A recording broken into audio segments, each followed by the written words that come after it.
মেজবানি মাংস নাম শুনলেই মাথায় আসে চিটাগংয়ের কথা। স্টার্ন পিকেলের মেজবানি মশলা দিয়ে এখন ঘরে বসেই বানাতে পারবেন চিটাগংয়ের সেই অথেন্টিক মেজবানি মাংস। এখানে আম্মু প্রায় 3.5 কেজির মতো গরু মাংস নিয়েছে। প্রথমেই দিয়ে দিব হলুদ, মরিচ, ধনিয়ার গুঁড়া, আরো দিব গরম মশলা, গোলমরিচ গুঁড়া, আর দিব মিষ্টি জিরা বাটা। এখন দিয়ে দিব রাঁধুনি, লবণ, আদা রসুন বাটা, আরো দিব জিরা বাটা, পোস্তদানা, সরিষা বাটা, বাদাম বাটা। এখন নারিকেল বাটা দিয়ে দিব 4 থেকে 5 চামচের মতো, আর দিয়ে দিব হচ্ছে দারচিনি, এলাচ, তেজপাতা আর লং।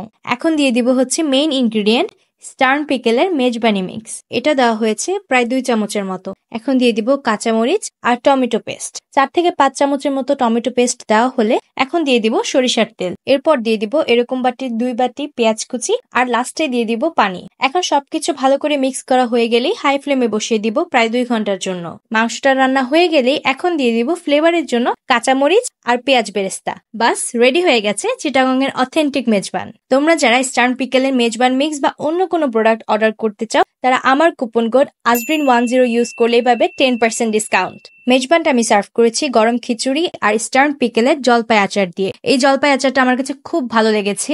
এই আচারটা কিন্তু একদম মাস্ট ট্রাই আইটেম। তো এখন বাসায় বসে অর্ডার করে স্টার্ন পিকেলের মেজবান মিক্স, আর মিলটাকে নেক্সট লেভেলে নেওয়ার জন্য স্টার্ন পিকেলের আচার কিন্তু মাস্ট।